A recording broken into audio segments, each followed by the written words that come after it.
Hello there. I'm Danielle Ralston. I am the founder and head coach here at ND Out Loud. What is ND Out Loud? ND Out Loud is a team of neurodivergent coaches. We are neurodivergent, every single one of us. TBIs, PTSD, ADHD, autism, ADHD, and so much more. Bipolar disorder, all of the things. We also have a passion for supporting others like us, so you don't have to struggle like we did in our past. We have all taken trainings and certifications and all of that so that we can support you in living a better life and upgrading all of the things that are frustrating about your life. What is this session going to give you? This session is going to give you actionable tips. So yes, we're going to talk about our programs and all of the things that we offer, but I want you to walk away with something actionable for something that is overwhelming, frustrating, or just plain annoying you right now in your life. Or if you're a parent or a spouse of someone with neurodivergence, to help them as well. I want you to walk away with something today. So please sign up today for a free call. We can learn more about each other.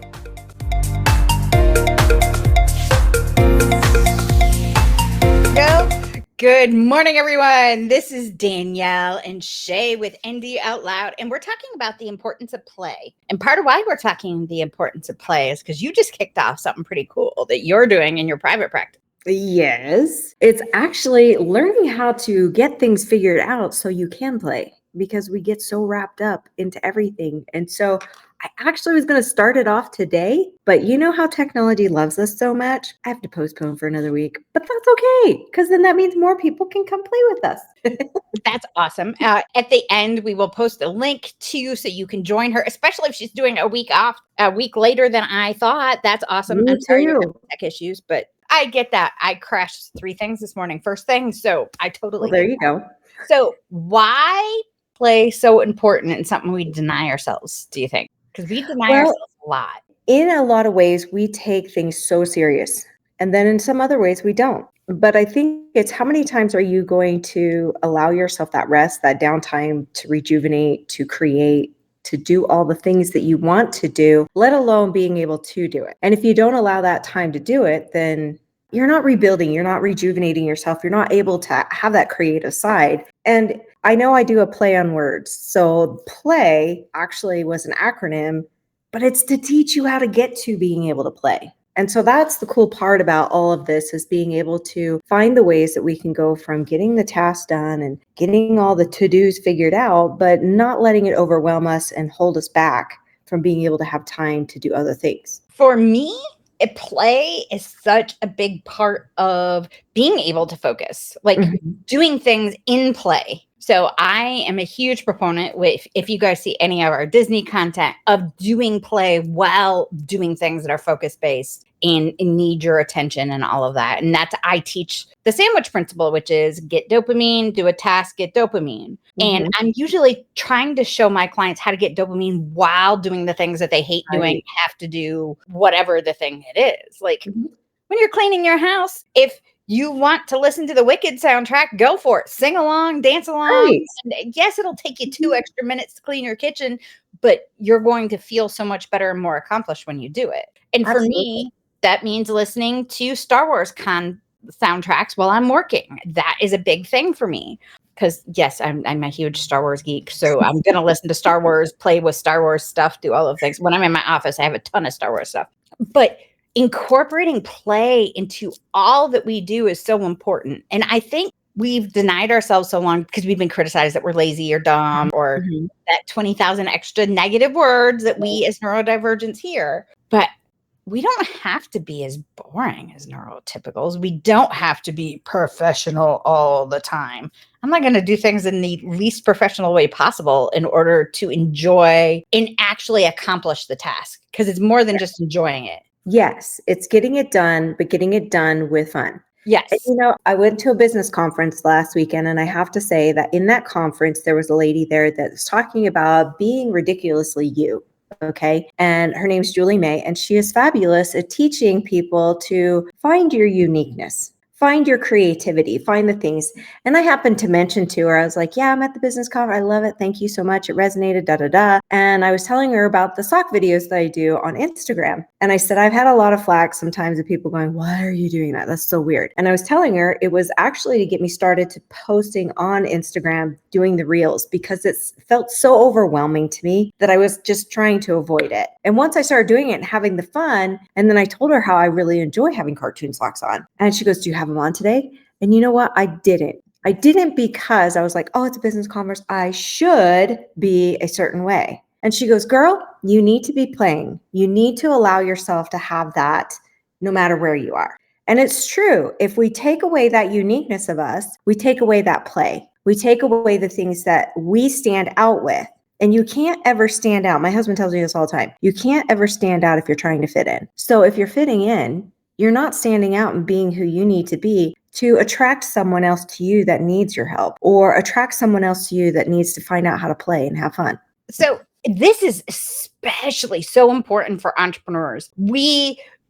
If you buy that Instagram course or that TikTok course or the YouTube course or whatever it is, they've got a set of rules that you have to follow in order to be successful. And Right. if you're going to own a VA business, you have to do this, like Right. whatever the thing is. We have these gurus that tell us that we have to do it exactly this way. And I get criticized all the time because I've gone into, when I was in corporate board meetings in ripped up jeans, which is a standard at my wardrobe, a band t-shirt, and maybe I'll have a blazer on or a sweater on or something over the top of it. But I was never in corporate suits or stuff like that. And yes, I got criticism from neurotypicals, but I kept getting hired over and over and over. I got hired at 90% of the things I went into in corporate because I didn't look like every single other person that came in after me or got interviewed or do anything. You have to stand out. Exactly. But on top of that, and this is an issue for me, I don't wear clothes I'm not comfortable in. Okay. I can find very professional suits or professional looking outfits and I can be in them. But if I'm so uncomfortable, and I don't mean uncomfortable mindset, I mean like textile. And a lot of us deal with touch stuff, and how it feels on you and the feeling if it's almost like it's itchy or you're ripping the tags out because they're bugging the crap out of you and, all of that. And so I find things that are comfortable for me. They look appropriate, so to speak. But you know what? If I'm thinking about how does that look on me because I'm itching and moving around because it's scratchy versus I'm standing there comfortable with what I'm wearing and I can focus on exactly what I need to deal with, talk about, or teach. Which one would you want to hire? Yeah. It's past that point of you have to look like this cookie cutter corporate person. In fact, my husband and I had that discussion because the next day I went in my comfortable jeans. I went with a blazer on. I went with a nice shirt on and I had my cartoon socks on. But you know what? I had more people come to me and talk to me because I was more confident in who I was and what I was doing. Obviously, I'm never going to exactly blend in hair color wise for me. And I'm always wearing bows and headbands and stuff like that, partially because my hair sticks outside, like as it's growing out, it's sticking out straight to the side. So it's partially because my hair is a disaster. The other part is I love them. And from a sensory standpoint, I love having headbands on. I love hats. You can't necessarily wear them all the time. I'm wearing them today, not just because I like my hat, but because it's also shading my eyes from overstimulation because I had a lot of overstimulation in the last week. So who cares, right? Do I know what I'm talking about? Yeah. Do you with your bow in your hair? Of course you do. So who cares? Exactly. And being confident while you do it is the other part. Being really confident in your own skin. And so masking is a big thing for us. As neurodivergents, we think we have to mask, or trying to not talk too much. We're trying not to talk with our hands too much. We're trying not to be too loud. We're trying not to share too much or overshare or info dump on someone. But every one of those things that you have to mask, including what you're wearing, the shoes that you have on, the pants you have on, the underwear, the bra, don't forget the makeup and the accessories and the earrings. If you are like, I can't handle having earrings in right now. And I don't know why, because usually I love the weight of earrings, but they send me in overdrive right now. So I'm just not wearing earrings. Right. And understanding and monitoring myself behind that not masking those things because it's an acceptable thing or whatever it is. Yes.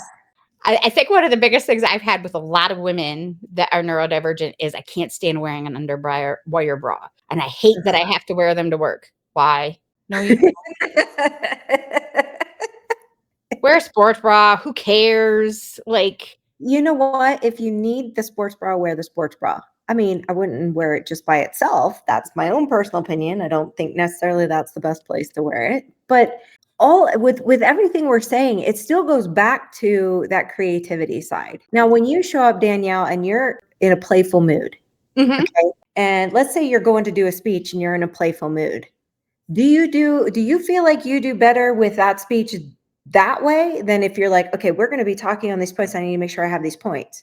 yes. What's going to drop people? Way more. I get more clients or interaction and networking and contacts and all kinds of things when I do that. So those of you that don't know, I went to, for the last couple of years, I've gone to the CHAD conference, which is a professional conference for therapists and coaches and things like that. Let me tell you, I go, if you've seen me at the CHAD conference or seen the pictures from the CHAD conference, I am about as far from that as possible. Tutus and crowns and bows in my hair and Mickey Mouse ears or whatever it is I decide to wear. This year we had a professional table where we could show off our business and stuff. We had lightsabers and stickers and coloring pages and had R2D2 and C3PO and BB-8 on a dress. And I had a 2 underneath it. And I had my R2D2 ears on and we had lightsaber battles and we had fun. And how many people came to you? Hundreds. Right. Because you had something different. It's kind of like when you're scrolling on, we do our lovely doom scrolling and something looks out of place or it's different. All of a sudden we stop. It's not necessarily because we're interested in what it is. We stop because it looks different and we want to see. And when we have that play, we're a little different. So people want to see. People want to be entertained. Even in the professional world, they want to be entertained. They want somebody to catch their attention. But we want to be entertained when we're doing the thing. Those mundane or boring tasks, like you mentioned, cleaning your house. Well, for me, it's doing the laundry. I don't mind doing the laundry. I don't even mind putting the laundry away, but that folding, I don't mind folding, but I have to be motivated. So the motivation for me is I either turn some show on or I have some music playing in the background, like you were talking about, or I do something that kind of is a little entertaining in some way. Dancing in the house with my dog while I'm doing the laundry, and he's looking at me like, Mom, you've lost your mind. And that's okay. My son comes home from work at 2:00 in the afternoon. I'm sitting in the kitchen working. He's like, why don't you work in your office? Because it's different. There's more light. I can get up and bounce around the room where I can't in my office because it's smaller. I mean, why do we have to have it be so hard to be working? Honestly, why can't we have fun in it? I used to have a button in my office that was a blah, blah button. I don't know if you know what that is, but it's kind of like the go easy button, right? I have the screaming goat, which drives my husband absolutely insane. I haven't heard that one, but you hit the blah, blah button. It had like 20 different variations of blah, blah. So when somebody come in and they'd be whining, and this is when I used to work in an office, I'd hit the blah, blah button. And then I gave it to my operations officer because he had more complaints coming in than I did. So he'd sit there and listen to him and give him an answer. And all of a sudden in the other office, I'd hear blah, blah, blah, blah, blah, blah. And then another one, blah, blah, blah, blah, blah. I mean, it's a riot because it makes those moments kind of comical. Less frustrating, less overwhelming. Yes. That's why I wear cartoon socks. I know people are like, well, what's that got to do? It's fun. And it makes me happy. Yeah, right now I have a whole bunch of punny t-shirts and they're all music. So this says ADHD, I go my own way. Ooh, I want one. And I have another one that says Deaf Tired on it. And it looks like a Def Leppard t-shirt. And I have an AC/DC for those about to, hey, squirrel. I find ADHD punny music shirt entertaining. Nobody, my husband just sees me wear them and rolls his eyes because he thinks they're the stupidest thing ever. That's you. I mean, don't laugh. I have 200 pairs of socks, cartoon socks, because I wear one and then I put it in a basket and I still have new ones to wear. I have about another 60 to wear. So it's kind of fun, but then I'm going to start rotating them eventually. No, I've only worn them once, except for a couple pair that I used to have before I even started all this. So It makes the day kind of like, oh, like today's Monday. Who loves Mondays? Not many people. I don't mind it because I'm like, okay, we're jumping back in. Let's get going. But it makes it a little bit fun because I'm like, wonder what socks I'm going to wear today. Like yesterday for church. Y'all, I wore Sylvester socks to church. Now they weren't boots, so they didn't stand out. But I knew they But were you there. knew they were there. Yes. And on Saturday when I did my webinar, I had my Tasmanian Devil ones on. And it was fun. Nobody knew, but I did. And I had fun. So it's like, what play can you incorporate in your day to day? It's not just waiting until you go on vacation. It's not just waiting until some big event. It's what can you do day to day? Like I'll dance around the house with my dog. I crochet bunnies, which keeps me happy, which makes me be able to give to somebody else. I love to make dinner because then we all sit at the dinner table and we crack jokes. And we all tell about each other's day because we've got my husband who's working, my son who's working, I'm working. So we all three have different experiences. You guys, make it fun. I mean, look My at us. water bottle is fun Right. because I have Star Wars stickers and I'm worthy of love. ADHD is a superpower. Don't underestimate the force. Underestimate me. That will be fun. And then I have ones that are slightly inappropriate, which I won't say because I don't want to get flagged. But you know, I have that with my planner. I started putting stickers on my planner. This is a planner I designed. And you know what? Because of that creativity and the play in it, I'm now creating one so everybody can have it. Oh. when we do things that engage us, we're also 90% more productive. Oh my gosh, yes. So much more productive. We can get so much more done in our day. So how are you playing today? What are you doing to enjoy play? Because when you enjoy play, you can do so much more. And you're not masking. When we don't mask, we get less overwhelmed. When we're less overwhelmed, we can get more done. When we get more done, we get more productive. When we're more productive, we can have more fun. And when we can have more fun, we can be more productive. And it starts this cycle of success versus the cycle of shame that so many of us can live in. And I have days where I live like that. Last week was a real major struggle for me the whole entire week. And I had to rely on all of my tools, my staff, my team members, all of that in order to keep me moving throughout the week because I couldn't do it for myself. Right. But I'm back on track. I had a squirrel day this weekend. Saturday, I cleaned out my closet because I got caught in my wheelchair. So I have to remove things from my closet that have ribbons on it and long tails and stuff, which sounds depressing and that's frustrating. But I listened to a comedian for an hour and a half and my ribs hurt so bad. Laughing. The time I was done cleaning out my closet, and then I was taking pictures to send to my friend so that she could ask her adult daughter if she wanted stuff because we're similar size. And then what else was I doing? I was reading a book and watching, and then I found a mood vibe channel that goes with the book I'm reading. And I'm reading a book about dragons. So it was nice. You're a dragon breathing fire and burning things down and flying. It was just, I love the video channel. And I was playing games on my little game thing. And I was eating and playing with my dog all at the same time. Now, a neurotypical person would look at you and be like, there's no way. There's no way you could do it. I'm like, yes, there is. There's lots of ways. Taking annotations in my book, and I was just having the best time and bouncing all over and doing all of these things.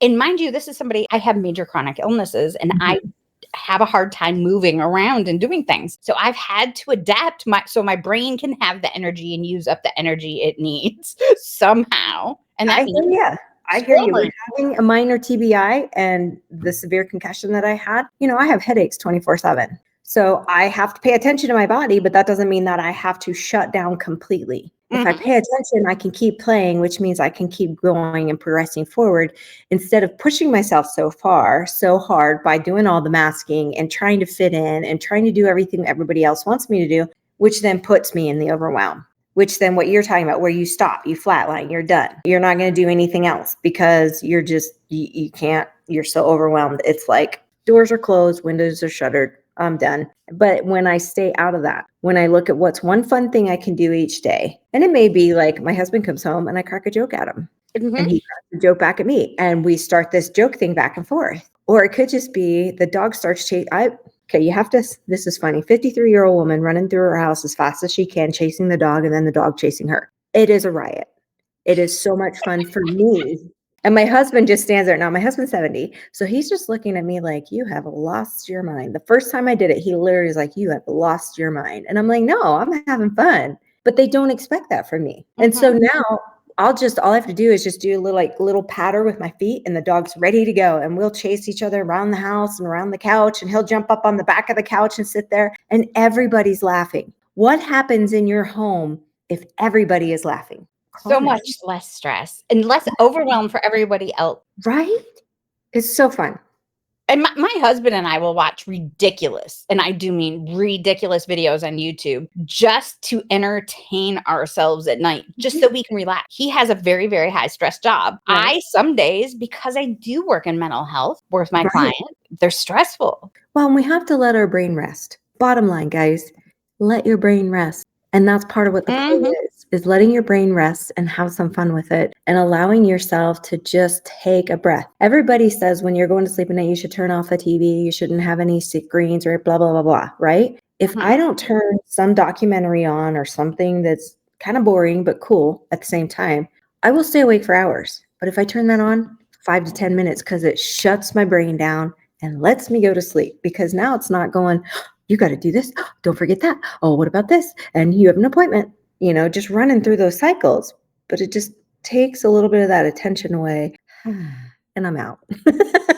I have to listen to music. I have to listen to something. I have to focus for a little while. I have a routine in place. My husband and I have a morning routine to get started. We're both neurodivergent. We have a nighttime routine to end our day. Right. And without those things, I can't do it. And my husband and I laugh so much. We laugh so much at things, at each other. We're okay. So we're both Gen X and from New York. So our sarcasm is just very deep. But it's entertaining. And now my son, it's something he learned early on. We actually had part of homeschooling is we taught him how to be sarcastic. I'm very, very sorry about that now that he's an adult, by the way, because he's much better than me. More quick-witted. Yeah. He is. But I had to teach him. We had to teach it to him because he's very autistic and didn't understand. Now he does. There are things we teach our children, and as adults, we wonder what the heck we were thinking. This is yeah. But by doing that, my son has a roommate, and he knows when they come into our house, they know that by the time they leave, they're going to feel better. They're going to be less overwhelmed. They're going to have fun. Even if we're just sitting on the couch and talking, we don't have to do anything. Just your presence. And that's what I mean by play. If you can put the play in who you are. I mean, we're taught that we need to do to be. It's the other way around. We need to be to do.